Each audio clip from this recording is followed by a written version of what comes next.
Good morning, everybody, and welcome to Coffee and Football, presented by BKCW. I'm your host, Blake Monroe, where I'm joined daily by Bobby Burton and Jerry Hamilton. Tell us where you're checking in from, what you're drinking. Get your questions in. We'll get to as many of those as we can. Nothing's off the table today. But first, let's talk a little basketball. What's the latest there? Everybody's wondering, guys. Yeah, it's kind of it's business as usual for Rodney Terry and staff today. They have staff meetings this morning. You got to be in portal planning and it's Josie. That's funny.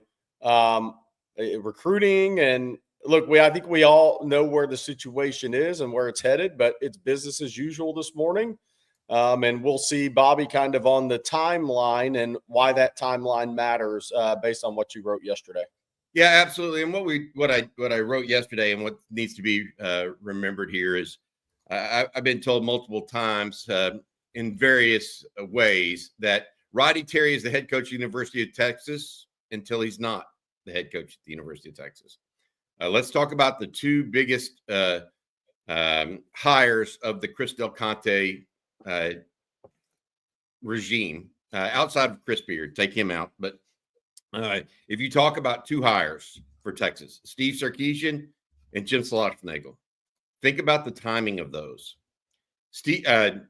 Tom Herman was fired on January 2nd, 2021.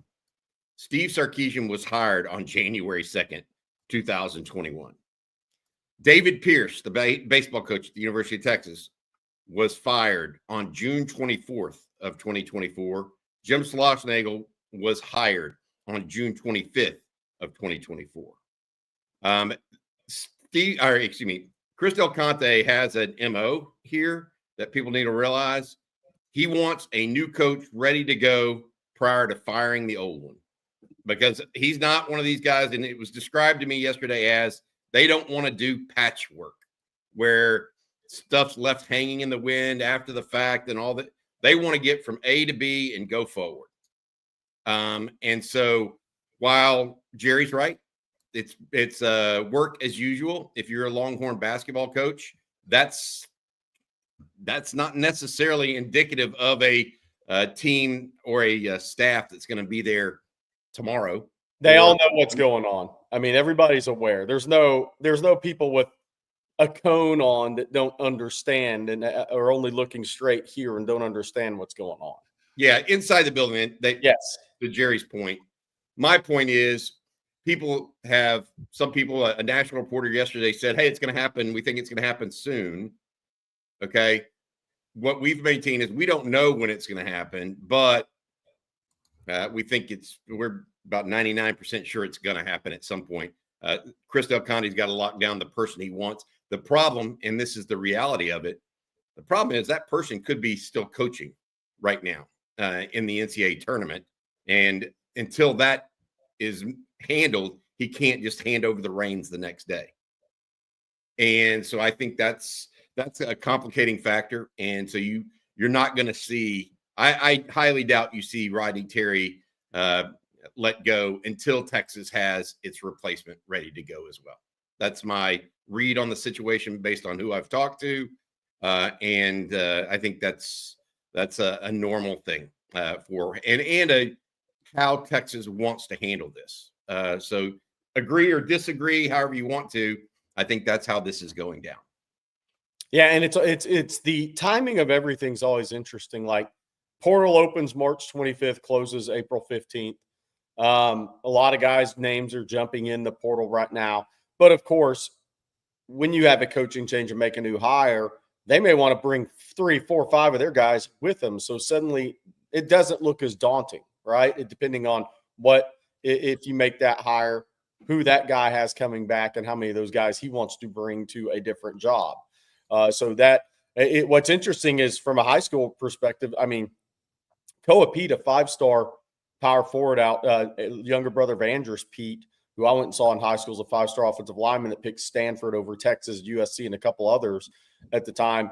Koa Pete is pretty much trying to make a decision in the coming weeks between Texas and Arizona State. He's out of Peoria, Arizona, a 5-star power forward, and he's trying to make a decision out of Texas and Arizona State. Those are the top two from what I was told last night. And I put that on TexasFootball.com this morning in a Rodney Terry and Texas basketball story. And so everything's kind of in flux right now for a lot of kids in the portal, because there's a lot of coaching turnover right now in college basketball. So it's a crazy period of time. And then obviously if you win this weekend and you advance to a Sweet 16, you're still playing and you're trying to get to a Final Four. Obviously, same thing Texas is going through in football, and those teams in football in the playoff, but the portal's open. So it's a wild time in college basketball right now. I think, look, the names, we'll answer your questions. We're starting all the questions, and we're going to answer questions specifically on coaches. We'll answer questions on specific coaches coming up here, because I do want to address that guy. Hey, I've got to say this before we go any further. This is funny as hell. Morning, guys. This is from Bob Shipley. Morning, guys. My March Madness is over today. 14 grandkids in spring break. Bob, I got news for you. It sounds like your March Madness is starting. I know the basketball tournament may be over, but Coach, I think your March Madness may actually be starting.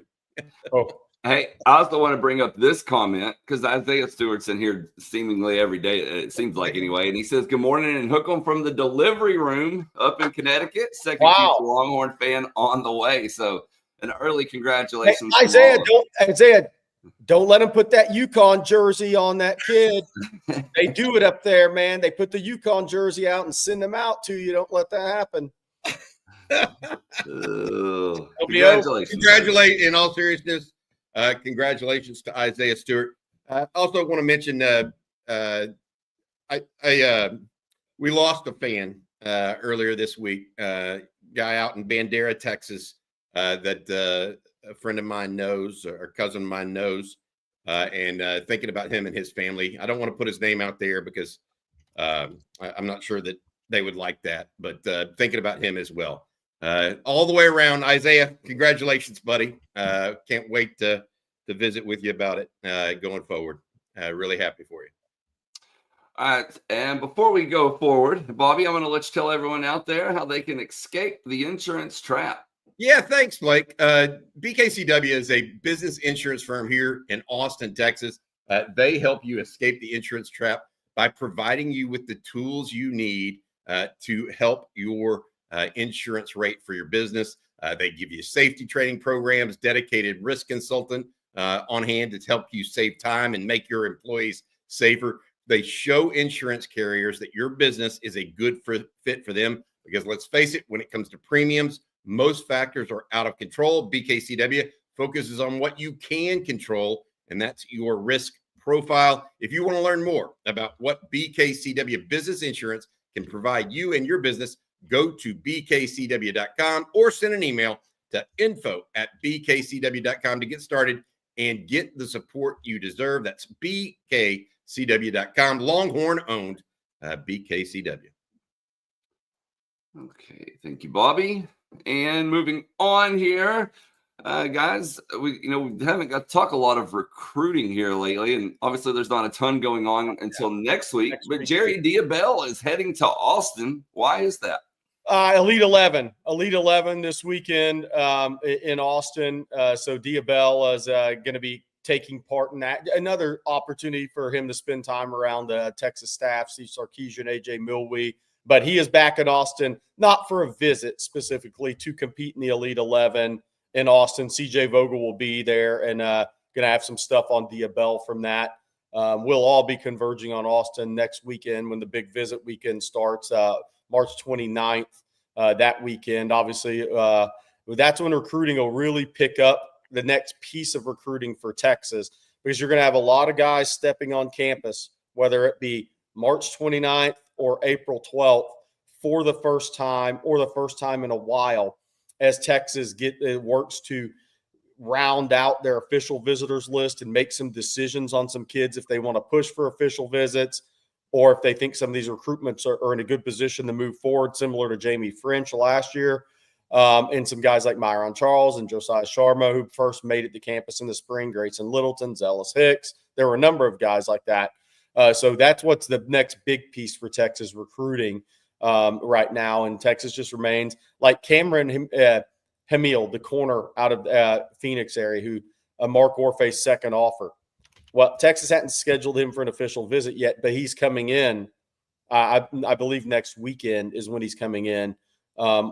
In that meeting with Texas, because he's never met the Texas staff, that first meeting with Orfe and Sark and defensive staff, everybody will make a decision. Yes, this is a recruitment that the Hamills want to move forward and Texas wants to move forward. Boom. And then you set your official visit. So there's a lot of that going on starting really next weekend. Obviously, Texas relays coming up as well. And you have guys like Donovan Webb, who will be coming down to the Texas relays with Jalen Lott. Obviously, he'll go see the Texas staff. And there's going to first meeting really with Dwayne Aquina as a safeties coach at Texas. There's a lot of stuff moving, but it's really from the Texas side. It starts moving next week, late next week, and through the weekend. I look, Elite 11 competition. CJ and Jeff, I think, will be there for us tomorrow. Is it over at Westlake, Jerry? Do you know? The competition itself? It's either there or in Round Rock. Okay. All right. Well, we'll find out for everybody. It is open to folks if you just want to go watch from the stands, but you have get on the field like CJ and those guys. Don't try to do that if you want to go watch and have some free time tomorrow. We'll let you guys know when that is and what have you. Hey, Jerry, I'm struggling with some things in basketball right now a little bit, and I wanted to ask you this. When Texas is hiring right now, the main characters that we're hearing about in what I've been told, Sean Miller, the Xavier coach, and Tommy Lloyd, the Arizona coach. Those guys are not just names. They're guys that are high caliber coaches. Yes. And they're attainable. You know, people can throw in names like Bill Self at Kansas. Well, is he really attainable for Chris Del Conte? So let's start with this. I just want to know your take on those two coaches, Tommy Lloyd and Sean Miller, maybe the differences and some compare and contrast. It's funny because they both spent time at Arizona. Yeah. Lloyd's there now. Miller was there. What are the compare contrast of those two guys? Yeah. So I think what's interesting is they both, one, are tremendous offensive coaches, have great offensive systems. And I think that's huge for Texas. I want to say this too. I don't think Texas is just going after a name, a splash hire that would maybe jack up ticket prices or whatever you want to say about it. I think Texas is looking for the right fit, period. The right fit, the right coach for the University of Texas, because if you do that, the winning is going to happen and the rest will take care of itself. I think in Tommy Lloyd and Sean Miller, they're both really strong offensive coaches, really good offensive systems. I mean, Arizona is one of those teams that has one of the highest possession rates, most possessions in college basketball, and also one of the highest efficiency rates in basketball, in college basketball. That's to get both of those really high in the rankings. That's impressive. Now, Arizona's got good players. Arizona's a great program. You can get really good players there. Tommy Lloyd has a $9 million buyout, 8 or 9, I believe it is. The question there is, look, that's a dang near a blue blood job. Some people would consider it a blue blood job, but what does the future look like at Arizona with their financial potential issues that have been talked about in the past here? Could that play a part? Underwater, $25 million. Yeah. Yeah. I mean, so a lot of people have thought Tommy Lloyd would just follow Mark Few at Gonzaga. And maybe 4 years ago when he got the Arizona job, that was true. But look how much college sports has changed since then. I mean, that's a Gonzaga. Are they going to be positioned well enough to compete with Big Ten and SEC schools moving forward, even if they're in the new Pac-12, whatever that ends up being? Financially, are you going to be set up to compete? That's going to be a question that has to be answered there from a Gonzaga perspective in the future.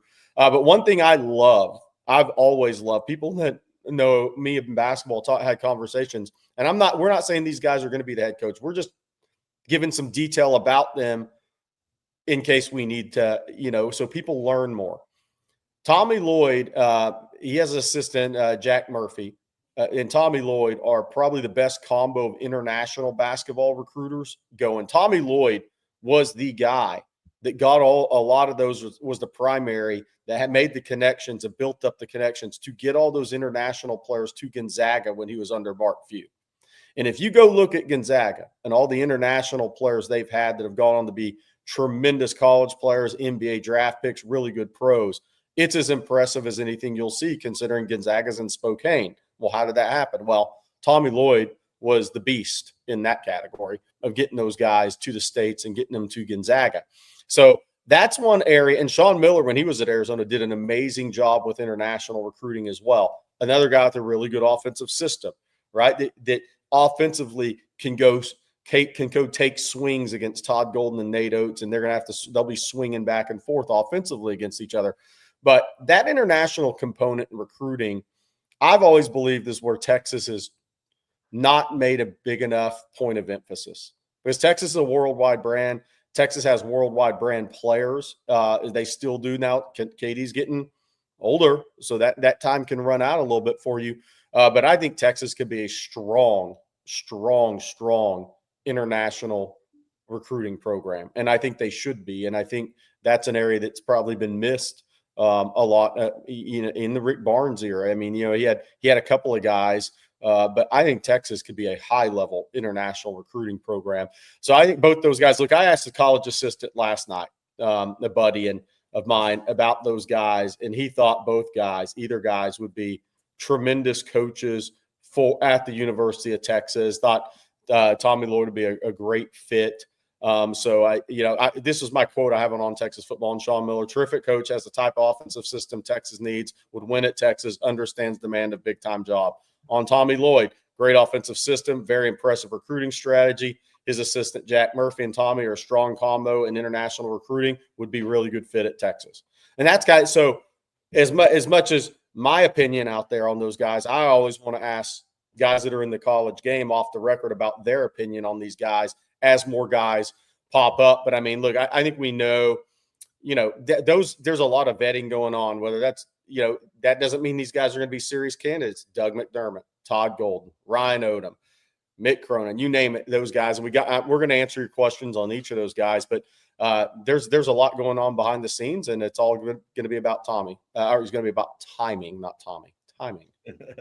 I did not make a joke or a funny there. If I wanted to make a joke about basketball right now, I'd say, Georgia, if you don't want to get off the slow starts in the NCAA tournament, drive around with the football team. Oh, gosh. That's terrible. That's terrible. Georgia had another reckless driving charge yesterday. Multiple. Oh.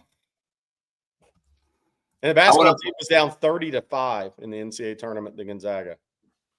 Hey, Jerry, you're getting asked a lot about those two. Joseph Curtis wants to know, out of those two that you mentioned, who do you feel has a better chance to succeed at Texas? Either. Both really good. I mean, look, Tommy Lloyd's been a head coach. This is his fourth year. He's been to 2 Sweet 16s. We'll see what happens today with him. But, I mean, 2 Sweet 16s in 3 years. For a guy that's in his first head coaching job, 50 years old, got that job at 46. Sean Miller, I mean, guy's one of the best coaches in college basketball, man. If he gets another power program shot, he'll do really well. I think either one of those guys will win at Texas. I wouldn't be concerned about either one. Clava Patino. What is Clava? I think he means Cal versus Patino. It took me about 10 minutes to figure that out. I was like Googling Clava, trying to figure out, but it hit me that I'm pretty sure he means Cal versus Patino. There we go. Thank you, Sean, for your I mean, look, it's St. John's interesting because this is not the normal Rick Pitino team. They don't shoot the three well. They're not a good free throw shooting team. That just tells you how great of a coach Rick Pitino is. Like, this is not the normal type of team he has. But yet that guy's a witch. He is a witch of basketball coaching. And he's just, I don't know if that team's truly a competitor for a national championship. I find it hard to believe because they don't shoot the three or the free throws well enough. But with the job he's done there in short orders, nothing short of incredible. But that's Rick Pitino. It happens everywhere he goes. 6 teams in the NCAA tournament now. 3 teams to the Final Four. 3 different teams to the Final Four programs. I mean, the guy's I've always thought he's the best basketball coach going in college game. It probably is. Hey, we had a guy that everybody loves to hate, or they love him. One or the other. Mel Kiper put his recent mock draft out. Pro Football Focus did one as well, but we're gonna focus first on Mel Kiper because he has some interesting numbers for what he's hearing behind the scenes and his predictions, particularly for Kelvin Banks.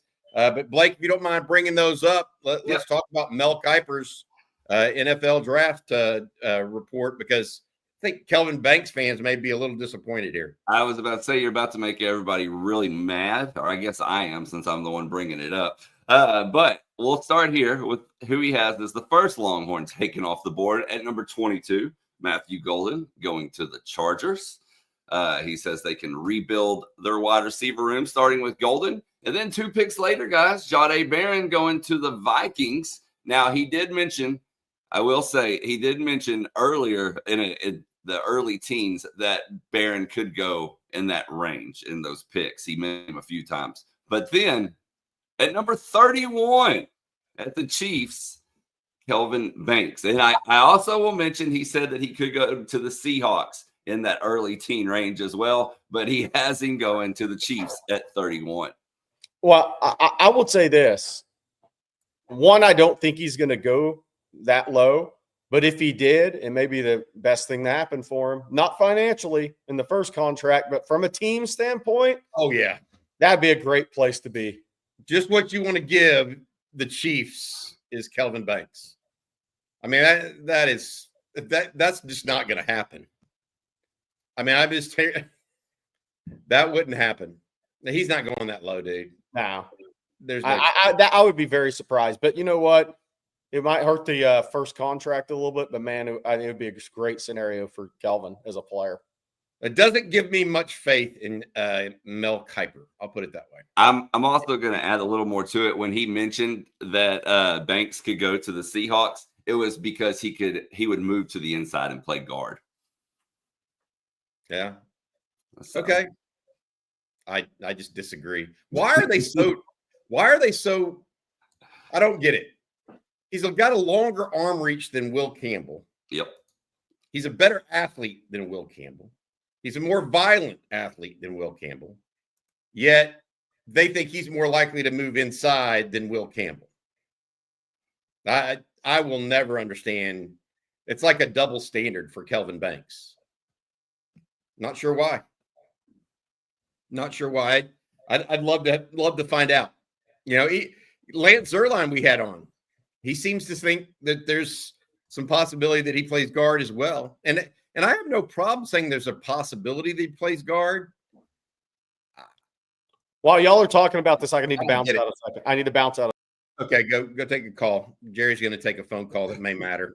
But my point being, though, is when it comes to Texas and these these selections, I guess, or predictions, I feel like, look, I watched Matthew Golden, tremendous player this year. Jahdae Barron won the Thorpe Award. If you ask me who the best player is at the University of Texas, I'm telling you Kelvin Banks.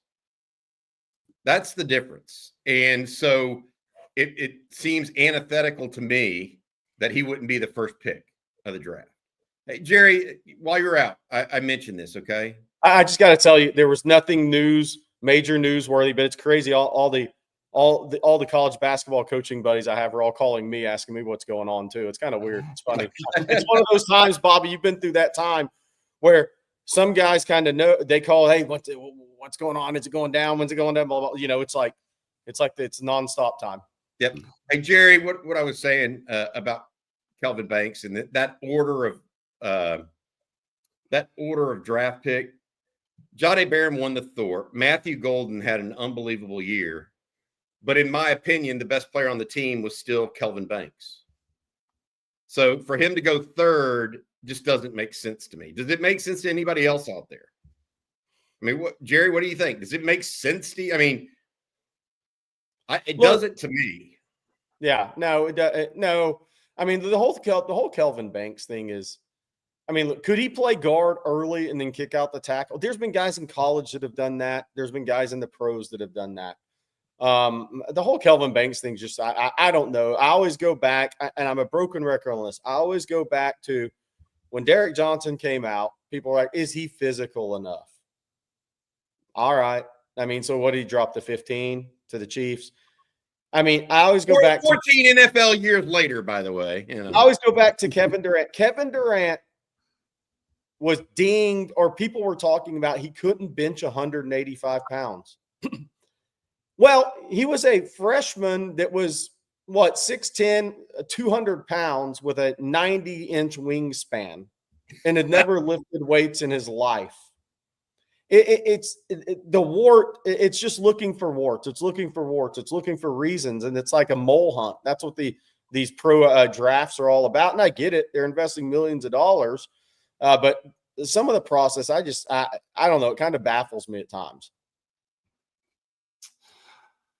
Oh man! All right, a lot of people weighing in on Mel Kiper in the chat. Good I want to hear what people had to say. Let's do the ad read first, Blake, and then you guys, we can hear what they had to say about Mel Kiper, because I'm interested in what people think about him actually a little bit. I mean, he was a trendsetter in the industry. I mean, without him, I think it may have become what it has become today, but he was certainly first man to it, kind of. Is it time for Mando? Because it is time for Mando. Jerry, take it away. Well, look, I mean, whether you're talking about Georgia basketball or A&M baseball, baby, we're talking about the stinky grundles right now. What is Mando? It's a whole body deodorant, safe to use anywhere on your body. Pits, balls, thigh folds, belly buttons, butt cracks, and feet. Created by a doctor who saw firsthand how normal BO was being misdiagnosed and mistreated. Mando's clinically proven to block odor all day and control odor for up to 72 hours. There are two product options here. Solid deodorant stick, formulated and powered by mandelic acid to stop odor before it starts. That's what A&M should have taken on the road to Vanderbilt with them. And then there's a spray deodorant, aluminum-free and ideal for those hard-to-reach places. All products are baking soda-free and paraben-free. Choose from a variety of fresh scents like bourbon, leather, clover woods, Mount Fuji, or Pro Sport for the athlete wannabe out there. Clinically proven, this is the most important part of the read, clinically proven to control odor better than shower with soap alone. 12 hours after a shower, the average man's grundle odor level was a 5 out of 10. Not good. A&M baseball's a 10 out of 10. Gonna fire your coach.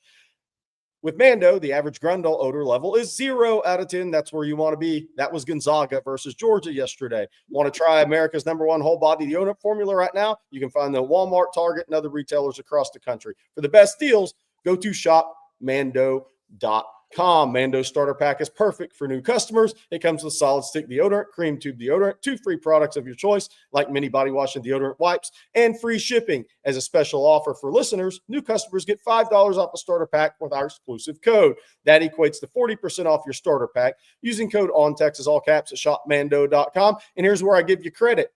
Texas A&M Buzz Williams got a win in the NCAA tournament, but he didn't like the grundle odor level on a College Station. He's trying to get the hell out of there. Is that you think so? 100% trying to leave A&M? Yes, but the problem is there may not be the job to leave for. Got it. And I'm going to tell everyone about Prize Picks, because it's the best place to get real money sports action. With over 10 million members and billions of dollars in awarded winnings, Prize Picks has made daily fantasy sports accessible to everybody. You just pick more or less on at least 2 players for a shot to win up to 1,000 times your cash. Run your game all season long on Prize Picks. Prize Picks is the best way to get action on sports in more than 30 states, including California, Georgia, and right here in the Lone Star State. On Prize Picks, you can mix and match player projections from different sports. You can combine your favorite basketball players with players from baseball, hockey, esports, and a whole lot more.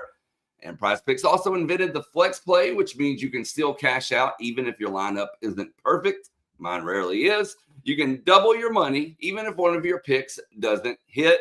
And that's what makes Prize Picks great to me. There's been so many times I played and fell short by a pick or two. With flex play, I no longer have to worry about that. I can still win money despite those heartbreaking losses. So download the app today, use code ONTexas, and you're going to get $50 instantly after you play your first $5 lineup. Again, all you have to do, head to the App Store, search for Prize Picks, download the app, use code ONTexas to get $50 instantly after you play your first $5 lineup, and that's Prize Picks. Run your game. Hey, and by the way, I want to mention here real quick, because obviously this is our last Coffee and Football of the week. Good luck to the Texas women's basketball team. They play at 8:45 Saturday night against William and Mary. A lot of high SAT scores in that game. And the winner of that will play the winner of Creighton in Illinois, who plays at 6:10 on in Moody Center Saturday. That game's on ESPN News. Texas is on ESPN2. Yeah, if you can, get out to see them. Both these games are going to be in Moody for the women and Coach Vic Schaefer. Baseball, where does baseball go this week? They're home, right? LSU's heading to Austin. Yes. LSU's heading to Austin. It should be a good series. LSU, what are they ranked? Are they like number 2? Number 2. Yeah. Possibly. I mean, that could all change after this weekend.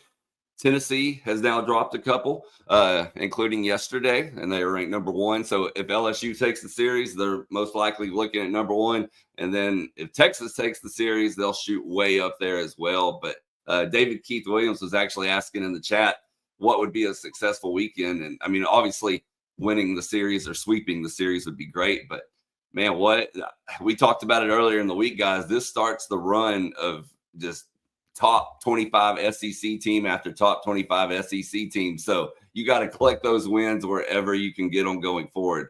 But a crucial series starting this weekend here in Austin. And then, of course, we'll get in depth on it later today on Bases Loaded with Jeff Howe and CJ Vogel. Hey, leave that up. You know what's really cool about this graphic right now? Jay Johnson's from Point Loma Nazarene, and Schloss went to Elon.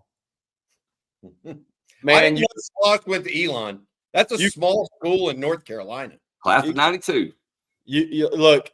You can start anywhere and go. You can start small. You don't. It's different. Baseball's different to me. A lot of your football guys, Bobby, are major college guys. In baseball, It's not that way. You can start anywhere and make it. I mean, look, Jay Johnson's the head coach at LSU. I mean, from Point Loma Nazarene. Really cool. I just thought that was cool looking at that. No, I agree with you. They do know the college coaches in football generally do start at bigger schools. That's maybe because they have big time playing experience at that level, particularly the quarterbacks like Sark, that are head coaches. Also, women, I believe they host Auburn this weekend in softball. That gets started around 4:00 over at Red McCombs. So a bunch of baseball going on, softball going on. Women's basketball starts. There's a lot of stuff going on or near the 40 acres this week. I guess we got a lot of super chats we need to get to this morning, so we're going to jump right into those. We're going to start here with Mikey D. Mexican. Thank you for your super chat. He says, "Hook 'em horns, fellas. Happy Friday, and OU still sucks. I was just wondering, when are you guys going to have Coach Sark on? Y'all have had almost all the coaches on except Coach Sark. What up with that? Great show, guys, and God bless." We've actually had Coach Sark on before. His time is a little it's in demand.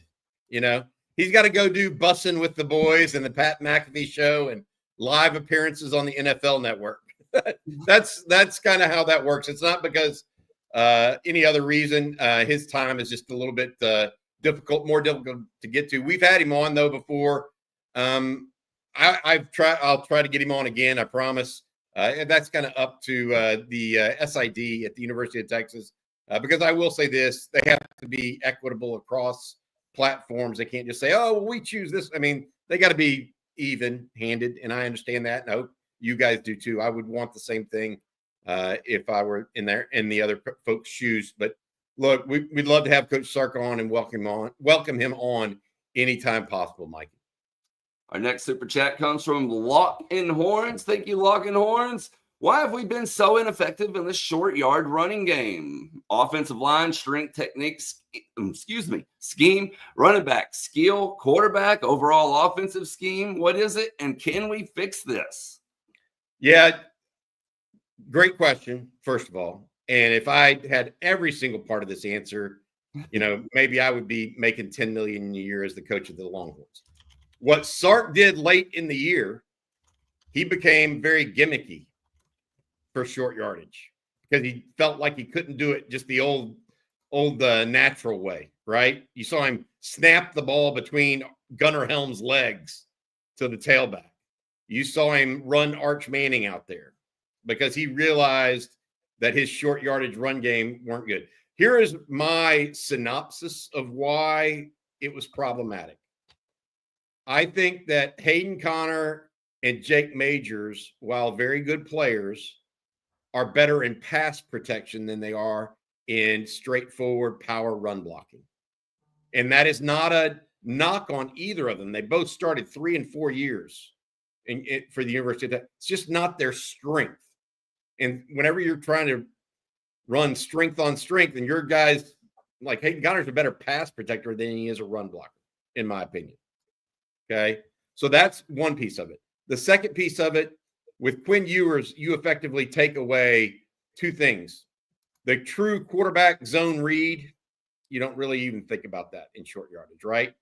And you don't think much, at least, about a quarterback sneak at that point, right? And why don't you think about it? Well, Quinn Ewers isn't like the lower body strong guy, number one. Two, he's been injured all year. So that guard center guard combo, lack of strength at quarterback, lack of athleticism at quarterback, and those two things, I think personally, were the two biggest reasons. The third reason, your first string running back, Trey Wisner, I mean, he's not a power running back. He's not making an extra yard 9 times out of 10 on a power running play inside. He might make it on the outside. But those are my three things. I think it was right because they even went to Jarrett Gibson a ton on short yardage.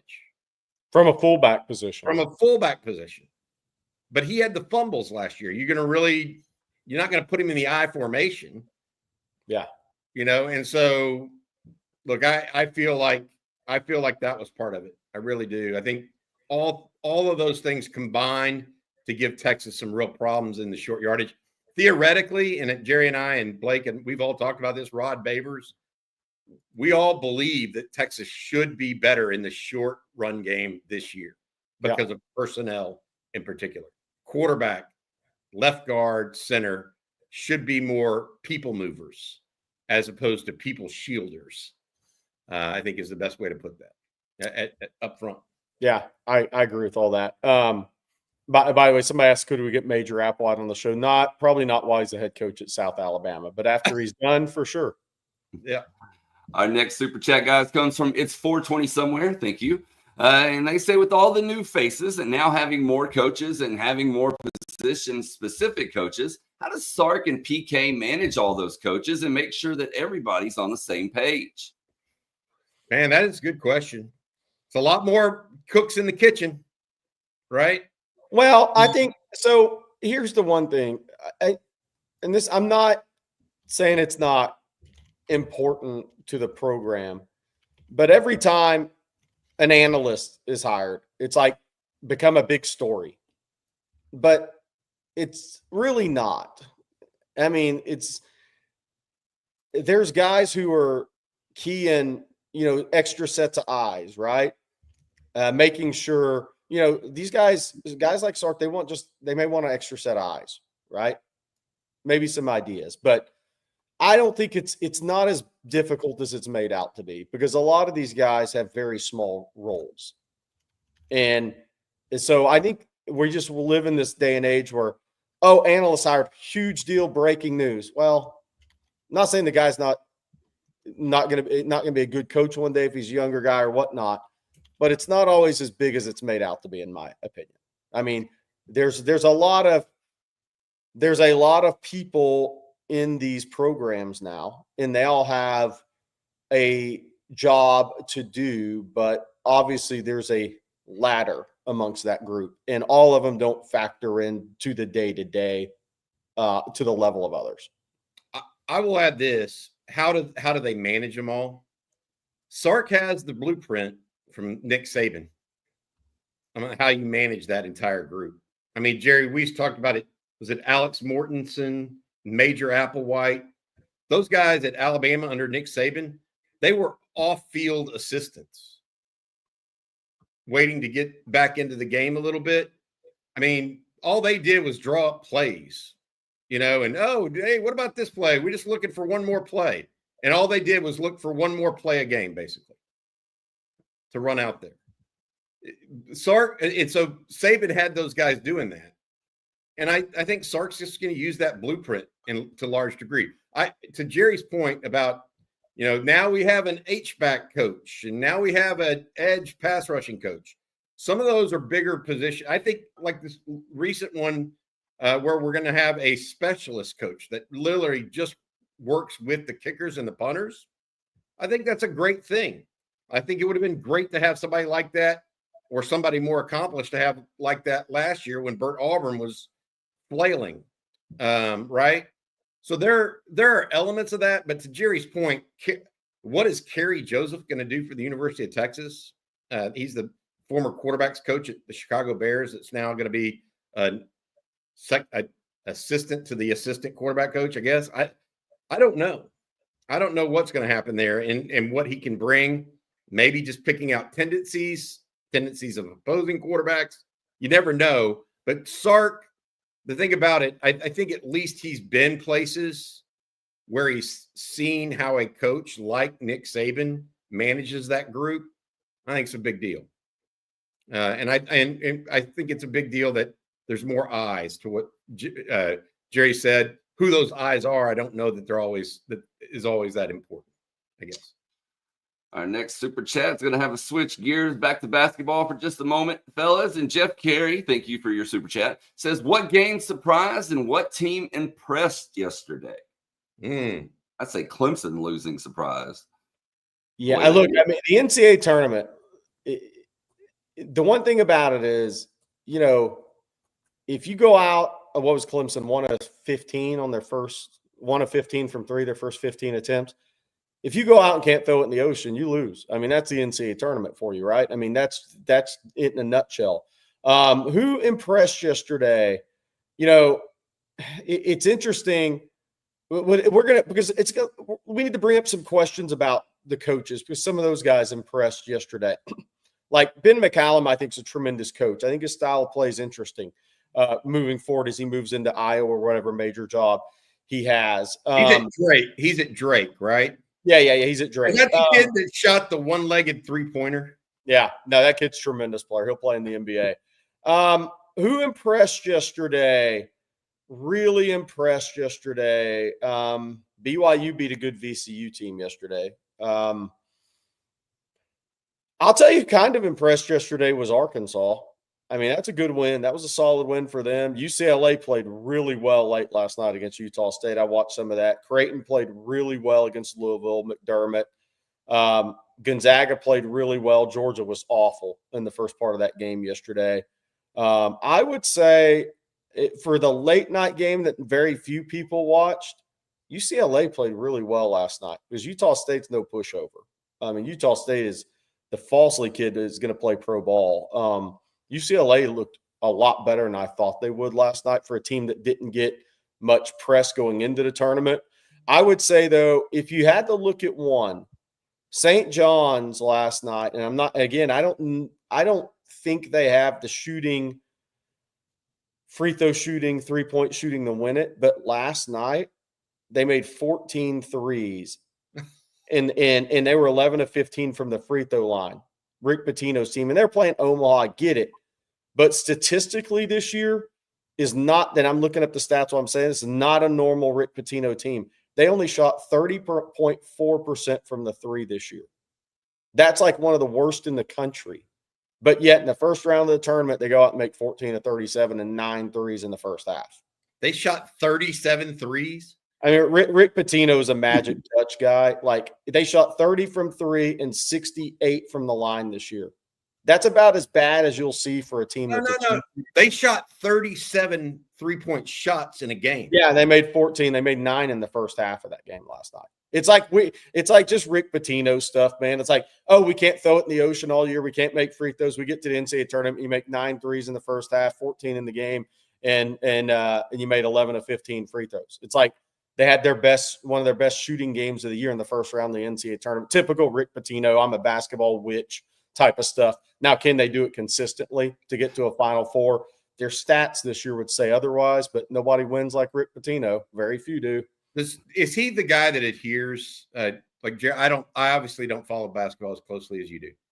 Is he one of those guys that adheres to this new NBA thing where basically if you have a 3-pointer, it's an open 3-pointer, it's much better than taking an open 2-pointer? Is he one of those analytics guys that tries to get as many 3-point shots off as possible? If he has one of his better shooting teams, like this year, they've only shot 675 threes in 34 games. Okay.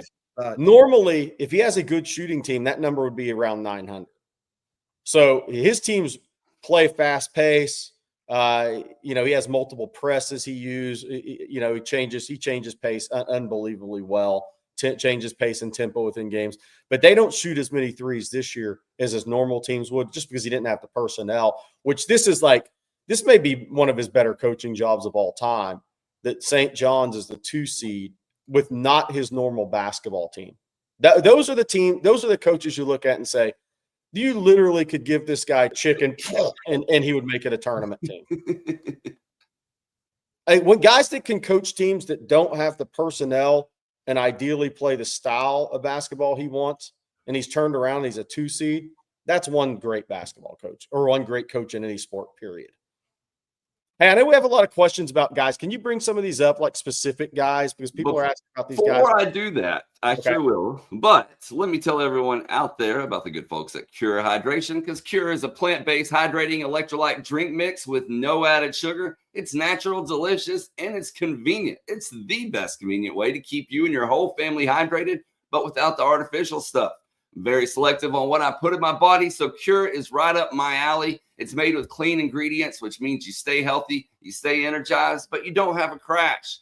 And hydration is key to feeling your best. Cure makes it easier than ever. I drink it every single morning right here on Coffee and Football. It's the great way to start my day, and it tastes great. They offer 7 amazing flavors that you'll love. You can take it with you anywhere. You just get that on-the-go packet, dump it in a bottle of water, shake it up, and you're ready to go. Hydration goes beyond just drinking water. It's about replenishing the electrolytes we lose through sweat, sleep, alcohol, and daily activities. Water alone isn't enough to do the job. That's why you need to try Cure, the electrolyte drink mix that tastes as amazing as it makes you feel. And for OTF listeners, Cure is offering 20% off your first order. Stay hydrated and feel your best by visiting curehydration.com/ontexas. Use promo code ONTEXAS at checkout. Again, that's curehydration.com/ONTEXAS and use code ONTEXAS for 20% off your first order. All right. One person, Jerry, that they're bringing up quite a bit is Bill Self. People want to know about Bill Self, like Joshy here. Tell me why Bill Self isn't the obvious deep sea fish. Well, I think you would want Bill Self at Texas. You would want Bill Self almost anywhere. The question is would he actually leave Kansas? Look, he bought the beach house in Fort Lauderdale a couple of years ago with a $9 million special. That made me think that always made me wonder how long he was going to coach, because Saban did that. And then 2 years later, he's spending half his time on Jupiter Island because Self had the health scare after the Texas game in Austin a couple of years is when that began. For the basketball fans, I remember he was in the hospital for about a week with a mild, I don't want to call it heart attack, whatever happened with him. I'm not his doctor. So obviously I'm not anybody's doctor. Thank God. Thank goodness. Yeah. I mean, wow. But look, I think Bill Self would be an amazing. I don't think he's long in the tooth. I don't think he's lost it. I don't believe in any of that with Bill Self. I think that they're going through a little bit of a transition period there, and they have to figure out. Bill Self said last night in his press conference after the Arkansas game, we just didn't make good choices in the portal. He pretty much said it. Do I think Bill Self still has it as a coach? Absolutely. Do I think Bill Self will still win as a college coach? Yeah, as long as he's invested in it, yes. Would I place a call to his agent to see if he has interest? You're dadgum right, I would. Would anything move with that? It did not the last time. Would it this time? Maybe a little higher percentage you would actually take a look at it, but it's still considered an uphill battle. He has I am a doctor of grundology. That's a good one, Dave, actually. I mean, he's got a 10-year, $100 million contract. Jerry, what do you make but of his buyout's only $5 million for any of those coaches that want to call his agent? Jerry, what do you make of Jeff Goodman, who we talked about, the national beat writer, that seems to know? He keeps saying Will Wade's contract with NC State isn't signed. Is that reason to think that he might be in play at Texas or another place at this point? I just don't know about in the SEC with him. Okay. That's what I've heard too, by the way. He's the former LSU coach that got caught, in some little bit of was it a scam? What was it exactly that happened to him? I mean, it was the FBI wiretap around Adidas and basketball recruiting. Okay. And then the issue became, I get where funds were going from the hospital to LSU or something. And what he told LSU about it, and then that was not the case, and went on from there. It's interesting though, because Jeff Goodman keeps mentioning that, and I know Will Wade has been somewhat tied to the Texas job, even though we've been told that that is highly, highly unlikely. I think that's more of the Jimmy Sexton working. I got you. Yeah. And by the way, Sean Miller, Jerry, you revealed this. Sean Miller's agent is Jimmy Sexton. That dude, like if you start talking about top 10 most influential people in college sports, Jimmy Sexton's in the top 10. Right, Jerry? The agent? Yeah. No doubt. Jeff Carey has a suggestion here with his super chat. Thank you again, Jeff. He says we need the Harlem Globetrotters coach. I don't see that one happening, Jeff, but you never know, I guess. But thank you for your super chat. And people are also asking, we'll do one other one here, Jerry, about the UCLA coach. Yeah, so I just don't see that one. Big buyout there. Mick Cronin. I don't see that one there. Good coach, solid basketball coach. But I don't see that one either. Jerry, would you be disappointed with him, or you just don't see the fit? Yeah, I think I think Mick's a solid basketball coach. He's at Villanova on some level. I think he's a solid basketball coach. Look, I think he's been to the Final Four, some Sweet 16s. He's a solid basketball coach. He's doing well. I mean, he's got UCLA in the second round again. We'll see what happens. He's a solid college basketball coach. He beat Rick Barnes because the reason he was at Cincinnati. Yes, he beat Rick Barnes in the NCAA tournament one year. That I was at the game itself. He was impressive to me in as a coach in that game because Texas had just as good of players as they did, if not better, and they beat Texas that morning in the game. So he's an interesting guy. Is he like 5'5", 5'6"? He's not a 6'6" or 6'5" guy, but I thought he was really impressive coach in that game at least. So somebody brought up just now in the chat that what was it? Billy Donovan. I hear that's not likely.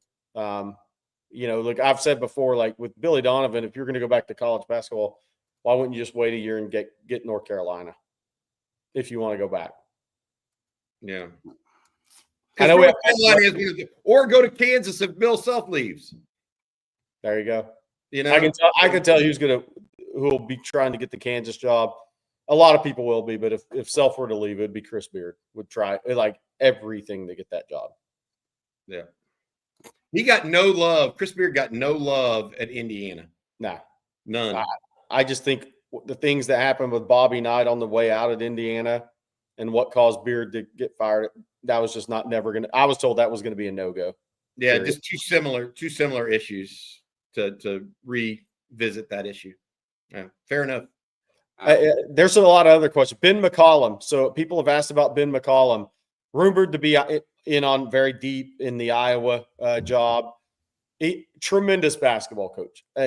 I love Ben McCollum. I've followed him since he was in D2.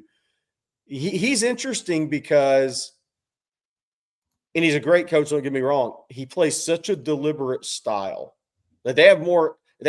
For those that watched the game last night, they got inside the 5 seconds of the shot clock more than any other team in college basketball. They had the lowest possession rate in college basketball this year, 60.9 possessions per game. I mean, that's lower than Tony Bennett and Kelvin Sampson. Tony Bennett retired now, obviously. It's going to be interesting as he moves up the coaching ladder into a major conference. It sounds like probably Iowa. We'll see if that changes. Nothing's done with a lot of this stuff until they show up for the press conference and get on the plane. But that'll be interesting to see. He's going to be successful, but from a attracting talent perspective, it's going to be interesting for him because a lot of kids, they don't want to play in the slower pace game. So once he gets to, I'm interested to follow his career because I think he's such a bright mind and is such a tremendous coach. As he moves up in the coaching ranks, does he play faster tempo? Is he playing this slow tempo because he brought 4 guys? This the slowest tempo in college basketball, by the way. Doesn't mean he's not efficient. It's just the slowest tempo. He brought 4 guys with him from his D2 team, and one of those kids is the point guard that'll be playing in the league. He's guy's a tremendous basketball player. He'll play in the league on some level. I don't know if it'll be a 2-way or what, but he'll play in the league. But will he speed up his tempo in the future, in his possessions per game, in his style? Will it change as he moves up? Because if he doesn't, and I'm not saying he's not going to be successful, that's going to limit the type of players he can get to, because there's a lot of kids that don't want to play in slower tempo. Tony Bennett ran into that in Vanderbilt at the end of his tenure. Virginia. Yeah, at the end of his tenure. Kids watch the NBA. What do they see? Games in the 130s, games in the 120s. What does Nate Oates play? What does Todd Golden play? These are high possession. Tommy Lloyd at Arizona. These guys are at 73. I mean, I think Alabama's at 78 possessions a game, but still efficient on offense. They're playing really fast styles. And so Ben McCollum, great coach, as he moves up, is he going to attract – what type of talent is he going to attract as his playing style, and how is he going to adapt his playing style? It's going to be fun to follow because the guy's a really bright mind. One thing I would tell you, and this is just don't hire a coach who has to change his style once he gets to Texas. Shaka Smart did that. It did not work out well. Do not hire a coach whose style will not replicate to Texas, or that he has to change his style because now he's at Texas. Don't do that if you're the AD, would be my advice, Jerry. Like, you know what I mean by that? Now, if you have to be all of a sudden be a passing coach in football after you've been a run coach, because now you're at Texas, that you don't do that. You go with the guy and if he wins that way, you got to be willing to win that way. So if you don't think that fits at a Texas, then you don't hire him in the first place. I don't want to bring this up, fellas. AJJ says, Lil Jordan Humphrey just signed a 1-year deal with the New York Giants. Nice. Way to keep going, dude. He just keeps adding a year. All of a sudden, he's going to end up with a 7, 8, 9-year career in the NFL. Undrafted, by the way. We were talking about this the other day, Jerry. All the undrafted free agents that have made it for the Longhorns. Brennan Schooler. You remember him? He's been out. I mean, there's been a ton in the last several years. Perhaps they were undrafted because, frankly, Texas wasn't that good in those years. And so they went undervalued. People like to hire winners and think it'll bleed over to their program. But happy for little Jordan Humphrey, a high school running back at 6'4". Yeah. That's always what I'll remember. I was like, what in the heck is he going to play? He's a 6'4" high school running back. Like, is he going to get big enough to be a tight end? Is he really a wide receiver, even though he's not super fast? But he goes back to what we've always talked about, Jerry. Coaches are looking for mismatches, right? It doesn't matter at what position. NFL people are all about mismatch. If I can put a 6'4" guy on a 6' guy and have some sort of mismatch, I've got something at least. I think that's what a lot of people are looking for now. Maybe one of the reasons why Texas has gone to taller receivers too, by the way. We'll see. Our next super chat here, guys, comes from Sean. Thank you, Sean. He says, who has the better year in football, OU, Arkansas, or A&M? Not Arkansas. No. I just don't think they have the personnel. A&M's got a better schedule than Oklahoma.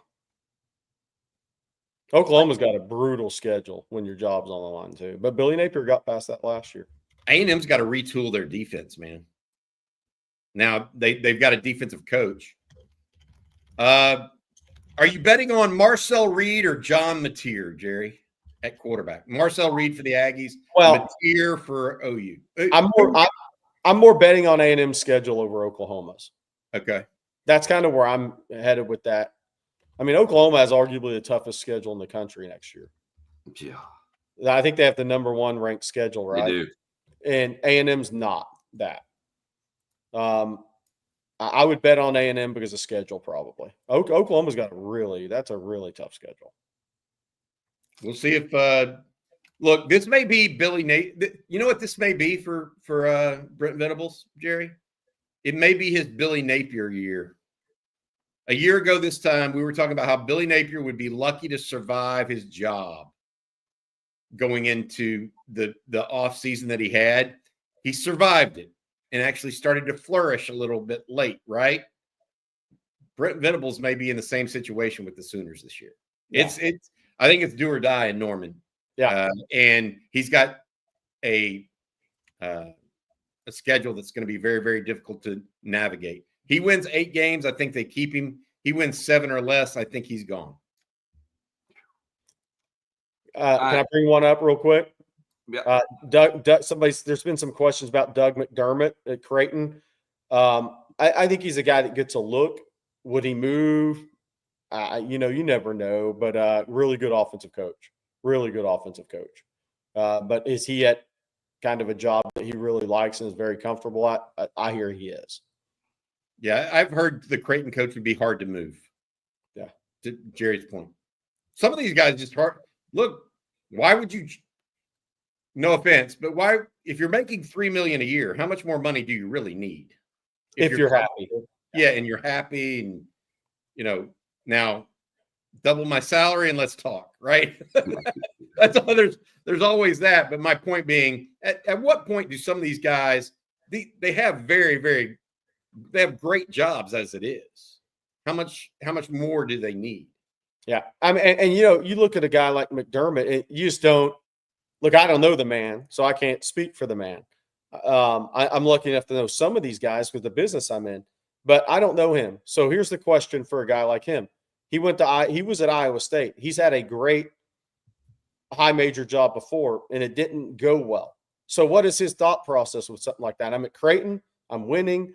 Been to a couple of Sweet 16s. I have good NIL backing at Creighton, which he does. I'm in a good conference. I'm in the Big East, and I'm a tournament team, and I'm happy where I'm at. Or do I go get in the grind again at another major job? Again, I don't know him. I don't know. So that could go one of two ways. You know what? I want to go prove myself. Iowa State, I was younger, didn't go how I wanted to, but I want to go prove myself on a little bit bigger stage again.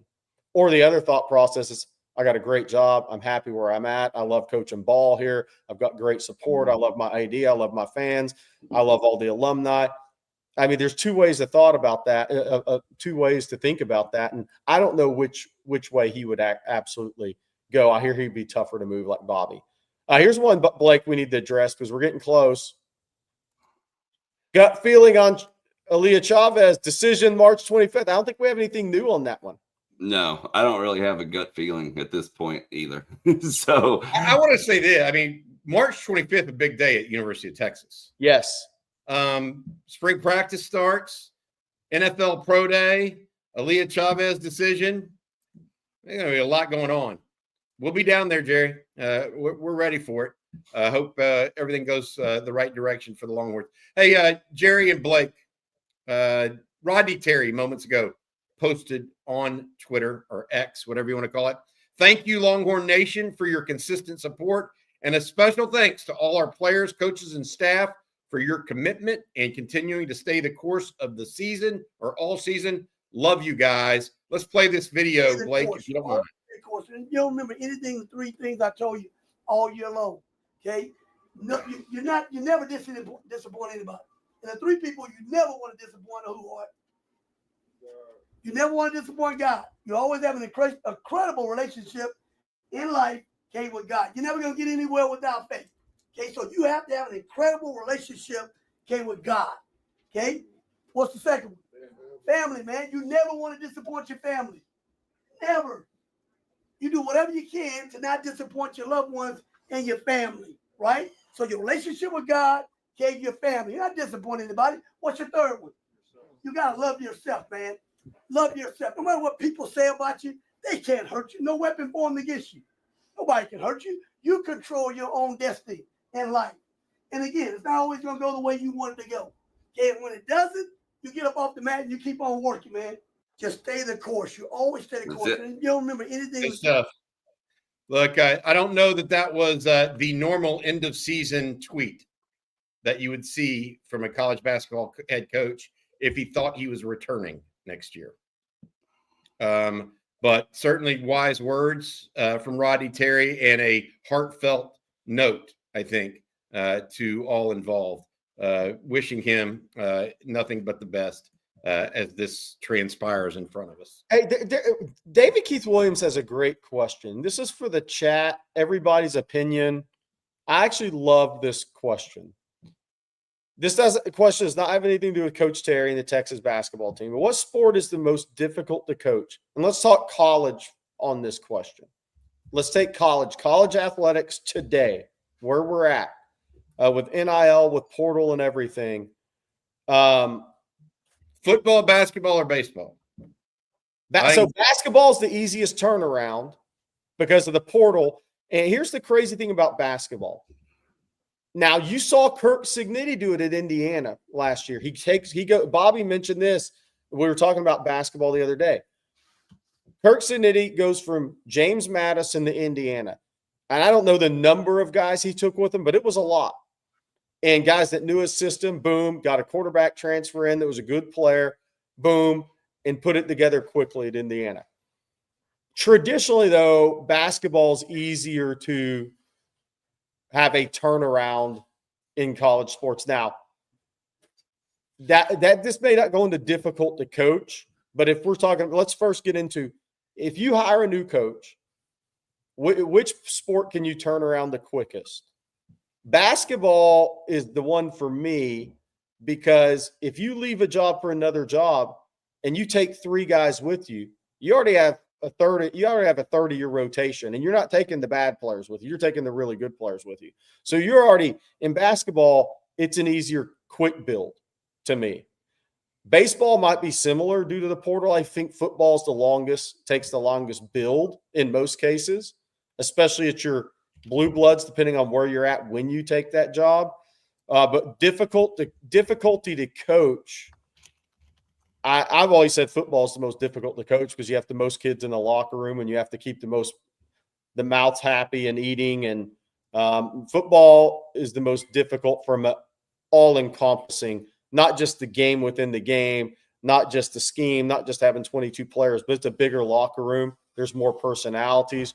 One of the things that I always talk about that's rarely talked about is, like, let's say you're in a running back room and you're a running back coach and you have 6 running backs in there. Well, 3 may be audio learners and 3 may be visual learners. You have to coach all these kids and communicate with these kids and teach these kids different. And in football, 85 guys on scholarship. That football is the most difficult for me, Bobby. Oh, I agree. You look at it 2 ways. And Jerry, you went over 2 different types of things that make football difficult. You look at systems and personnel. Okay. I think that baseball can be as difficult as football from a personnel perspective because you got to have pitchers.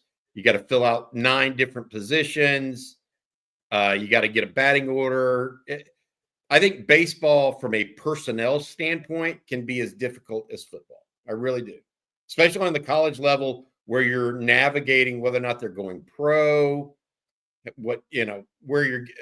I just think personnel in college baseball can be really difficult as football. I think basketball you put on a different level. It is easier for personnel in basketball for the exact reason you elucidated. The second piece of sports from a coach is systems, putting in systems. Personally, baseball is a really easy system to implement, right? You get a pitching coach, you hit a hitting coach, you knock some fly balls, you create a culture. Baseball and system is very simple to institute or implement, in my opinion. Basketball system, you're running a new offense, a new defense. It is a very system-oriented game at the very outset. Football is the very definition of a system-oriented game, in my opinion, because you have new offensive styles, defensive styles. You have, to your point, Jerry, you have positions within that have different styles and requirements. So I think football ties for the win with system with basketball. I think football ties for the win with personnel for baseball.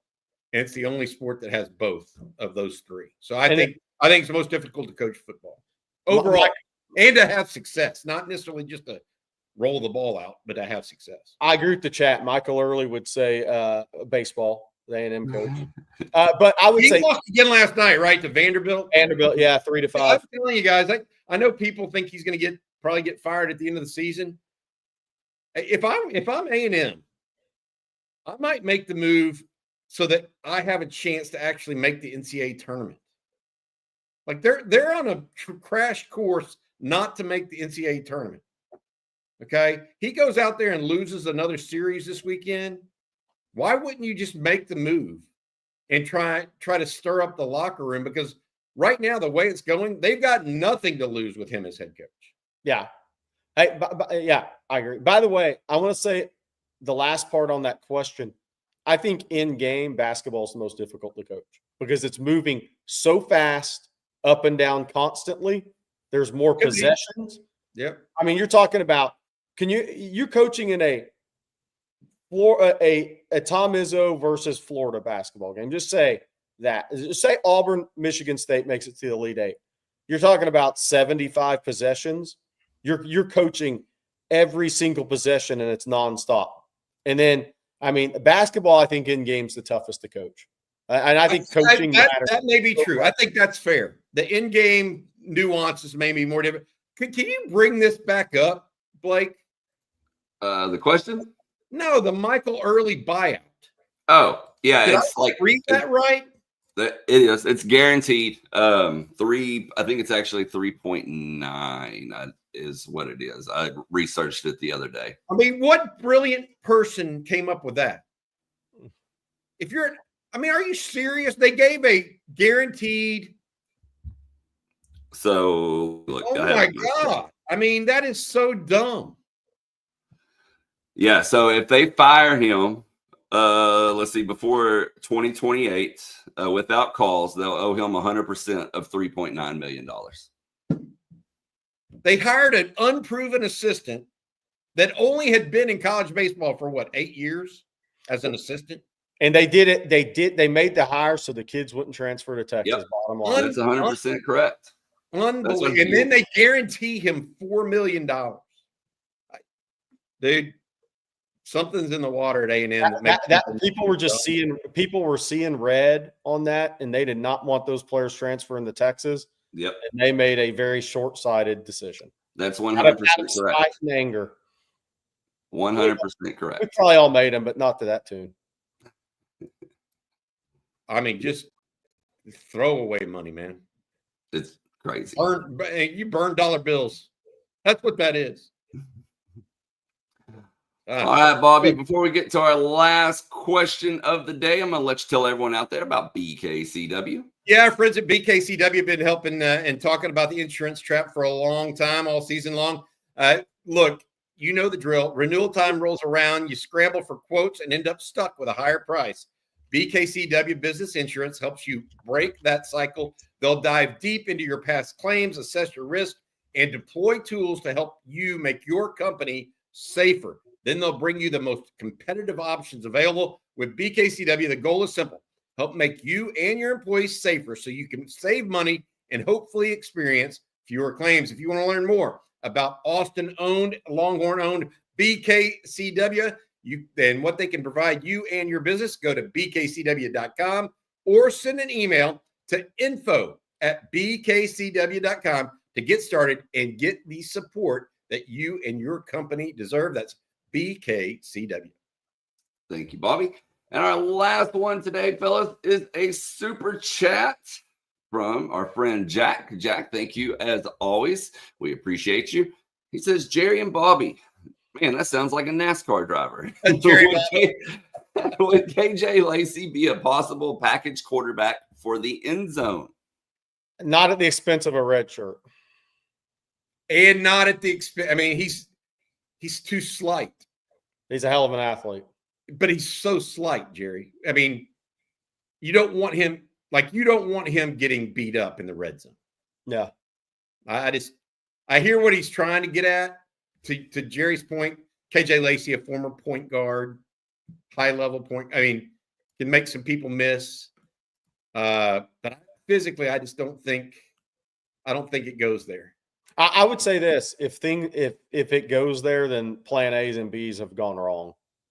Yes, that's definitely fair. Definitely fair. Yeah.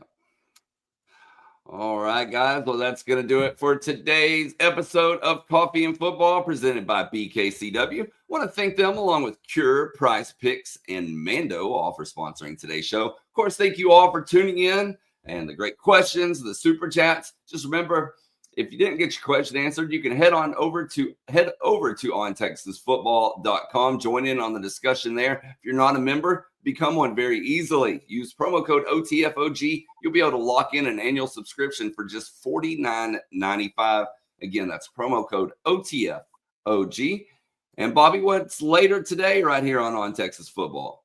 Later today, we've got the live stream at 1 o'clock. Rod Babers be jumping in along with CJ Vogel, maybe doing a little preview of Dia Bell getting to Austin in that 7-on-7, or excuse me, Elite 11 competition that's happening tomorrow.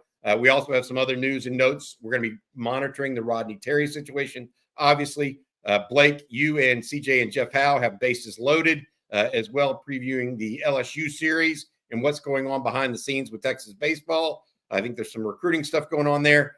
All in all, we're trying to cover the Longhorns from beginning to finish. Good luck to the women's softball team. Jerry talked about the women's basketball with 2 games at Moody over the weekend.